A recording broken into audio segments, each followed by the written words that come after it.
వేధించిన అధికారులను ఎవరిని వదలము.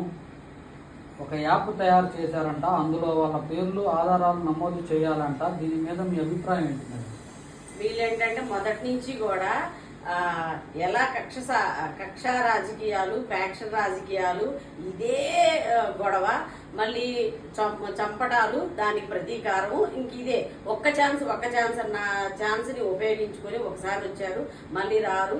ఆయన ఊహా ప్రపంచంలో బతుకుతున్నారు. సరే, వచ్చి ఏదో యాప్ తయారు చేసేస్తాము, మళ్ళీ మేము ఇదే కక్ష సాధింపుగా చేస్తామంటే, రెడ్ బుక్ రాజ్యాంగం అనేది ఒక ప్రతిష్టాత్మకంగా ఇక ముందు ఎవడూ కూడా తప్పు పనులు చేయకూడదు, తప్పుడు నిర్ణయాలు తీసుకోకూడదు, కక్ష సాధింపు చెయ్యకూడదు అని ఒక సదుద్దేశంతో లోకేష్ గారు ఒక లోకనాయకుడిలాగా, మార్క్ మై వర్డ్, లోకనాయకుడు, పప్పు అన్న ఒక అనిపించుకున్న ఒక లీడర్ని మేము మా లీడర్, మా భవిష్యత్తు లీడర్ అని మేము ఆయన కింద పనిచేయడానికి, మేము మహిళలం కాదు, యువకులం కాదు, మేము చాలా ప్రౌడ్ ఆఫ్ లోకేష్ అనమాట.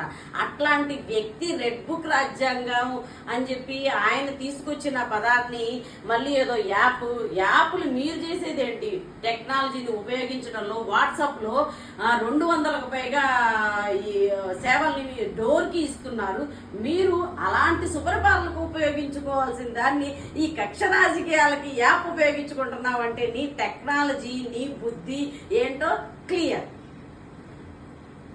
మనం చెప్పిన మాట ప్రకారం రైతులకు అన్నదాత సుఖీభావ పథకం అమలు చేశారు. ఇది మాట మీద నిలబడే ప్రభుత్వమే అంటారా? ఇది ఖచ్చితంగా అండి, మాట మీద నిలబడటం కాదు.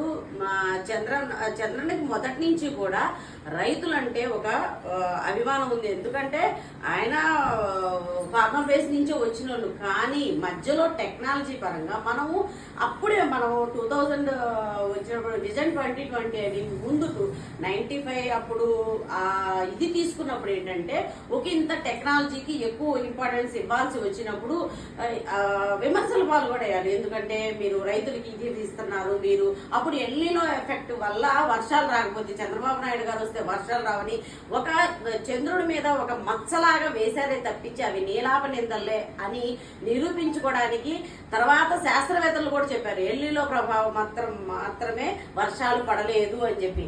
ఇప్పుడు సత్యం అబద్ధానికి ఆయువు ఎక్కువ ఉన్నప్పటికీ కూడా నిజం ఎప్పటికైనా నిగ్గు తేలింది అన్నదానికి ఇన్ని సంవత్సరాల తర్వాత నిజం నిగ్గు తేలింది.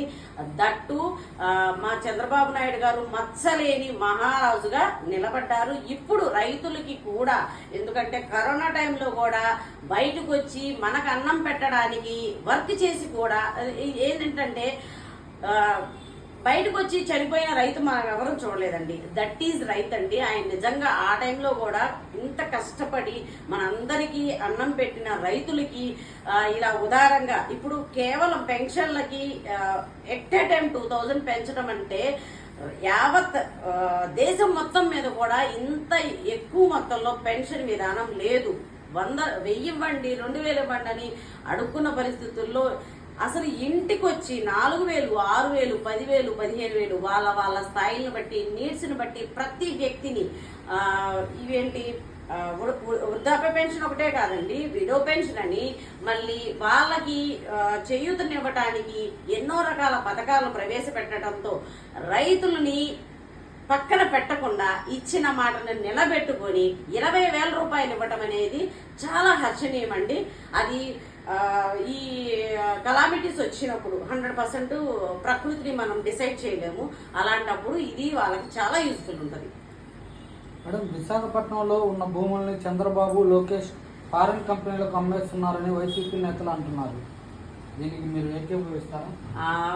విశాఖను బోడిగుండు చేసి అసలు విశాఖను వెళ్దామంటే ఆ బీచ్ కనిపించకుండా అసలు గ్రీన్ మ్యాట్లు పెట్టి ప్రకృతిని ఎంత బీభత్సం చేయొచ్చు, ఒక ప్యాలెస్ కట్టుకోవడానికి స్వప్రయోజనాలకు ఉపయోగించుకు వీళ్ళు విశాఖలో యొక్క భూ స్కామ్ అని చెప్పుకోవడము, పెద్ద పెద్ద ఇంటర్నేషనల్ కంపెనీస్ వస్తుంటే వాటికి మనం 100% రెడ్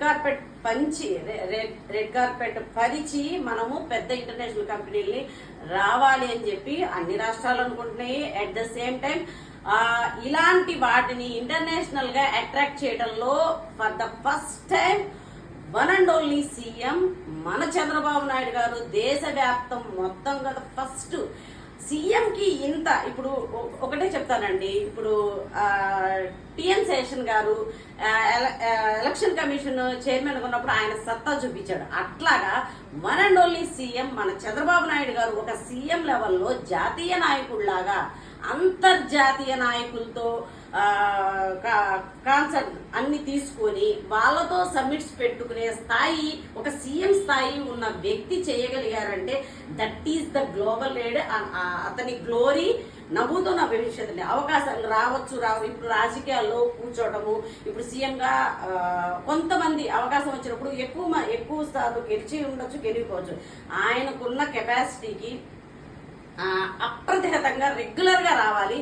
కొన్ని మన దురదృష్ట కారణాల వల్ల అవి మాకు క్లియర్ గా తెలుసు. ఆ కారణాల వల్ల ఆయన కంటిన్యూటీ లేకపోయినప్పటికీ కనుక కంటిన్యూస్ గా ఉన్నట్లయితే ఈ 2020 ఎలా అయితే మనము సక్సెస్ఫుల్ చేసుకున్నాం, అట్లాగే విజన్ 2047 కూడా సక్సెస్ఫుల్ అయింది. చాలా మంది అనుకుంటారు అబ్బా వీడి విన్నాళ్ళు బతకాలని. మాలాంటి తెలుగు మహిళలు కాదు, తెలుగుదేశాన్ని ఇష్టపడే వాళ్ళే కాదండి, అభివృద్ధి మీద కాంక్ష, మన ఏపీ ఏమైపోయిద్దని దుగ్ధం ఉన్న ప్రతి ఒక్కళ్ళు కూడా చంద్రబాబు నాయుడు మాయిష్ కూడా తీసుకొని బతకాలని మేమందరం కోరుకుంటామండి. కరుణానిధి చాలా మంది ఉన్నారండి ఇట్లాంటి వాళ్ళు, ఏమో మేమైతే కోరుకుంటున్నామండి. ఆయన చూస్తాడు, ఆయన అడుగుజాలల్లో నడవటానికి లోకేష్ గారు రెడీగా ఉన్నారు. మన పవన్ DCM ఆయన అసలు యువత మంచి ఇప్పుడైతే ఒక ట్రాక్ లో ఉన్నామండి. This is not beatable up to 30 years దాకా ఈ ప్రభుత్వాన్ని ఎవరు ఏమి కదపలేరండి. మార్క్ మై వర్డ్, మొన్న తల్లికి వందనం పథకంతో మరణ శాసనం, జగన్కి మరణ శాసనం వచ్చింది. ఎందుకంటే ప్రతిసారి సంక్షేమ ఫలాలు మీరిస్తే ఒకటా వాళ్ళిస్తే ఒకటా అని కాదు. ఇప్పుడు సంక్షేమం అనేది అభివృద్ధి రెండు జోడెద్దులు బట్టుగా ఉండాలి. అది దాన్ని బ్యాలెన్స్ చేసే సత్తా, క్రెడిబిలిటీ వన్ అండ్ ఓన్లీ మన చంద్రబాబు నాయుడు గారికే ఉంది. ఆయన ముందుకు తీసుకెళ్తారు.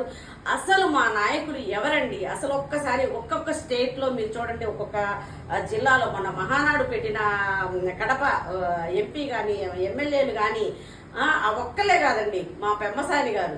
అసలు నాయకుల పేర్లు చెప్తుంటే మాకు గూస్ బంప్స్ వస్తున్నాయండి. మాకంత పటిష్టవంతమైన నాయకులు ఉన్నారు, నిస్వార్థంగా పనిచేసే వాళ్ళు ఉన్నారు, అవినీతి మరకలు లేని చాలా పవిత్రంగా రాజకీయాల్ని నడపాలి అన్న ఆశయంతో సదుద్దేశంతో ఉన్నోళ్ళు ఇంతమంది ఉన్నప్పుడు ఈయన ఈ యాప్లు, గాడిద గుడ్డు, ఇవన్నీ వైజాగ్ లో స్కాములు, ఇవన్నీ ఏంటంటే ఉడత ఊపులు. ఇట్స్ నాట్ ఫెయిర్ అండి. అది వాళ్ళ అభూత కల్పనలు అని తెలిసిపోతుంది. ఎందుకంటే ప్రతిదీ వాళ్ళు చేసే వాటిల్లో సత్తా ఉండదు. ఒక బ్లేమ్ వేసేస్తారు, తర్వాత మనం కడుక్కోవడానికి ఇన్ని టైంలు పడుతుంది. ఒకటి నారాసుర రక్త చరిత్ర అని పెట్టారు, ఏముందాడ? అదేమి లేదు, టైటిల్ బాగుంటది, అబ్బో అప్పుడు క్లాప్స్, వాళ్ళ కార్యకర్తలు క్లాప్స్ కొట్టుకోవడానికి బాగుంటది. తర్వాత ఏముంటది, నిజం నిలకడ మీద తెలిసిద్ది, క్లీన్ చిట్తో బయటకు వస్తారు. ప్రజలు ఇక్కడ నష్టపోయేది ఏంటంటే ఇట్లాంటి వ్యక్తులకి మళ్ళీ మళ్ళీ ఛాన్స్ ఇస్తే మన రాష్ట్రం మళ్ళీ వెనక్కి వెళ్ళింది. ఆ తప్పు మనం మళ్ళీ చేసుకోకూడదు. జగన్కి ఏం పేరు పెడతారు? జగన్ మా ప్రత్యేకంగా పెట్టేదే ఉందండి. ఆ సైకో ఇంకొద్దిగా పీక్ వెళ్ళిపోయి పాపం పిచ్చోడే ఒక్కొక్కళ్ళ తనలో తను మాట్లాడుకుంటూ అట్లా ఇదైపోయాడు అనమాట. అతను మళ్ళీ ఆ స్థాయి లేదండి నిజంగా. ఫస్ట్ ఆఫ్ ఆల్ అతనికి సీఎం అయ్యే స్థాయి అయితే లేదు. ఏదో అసలు వాళ్ళ నానే rejected, he's a rejected piece. తండ్రే రిజెక్ట్ చేశాడు. ప్రకృతి ఆయనకు ఒక ఛాన్స్ ఇచ్చింది. He's an accidental CM to AP, not for long. He won't come ahead, definitely. Thank you, ma'am.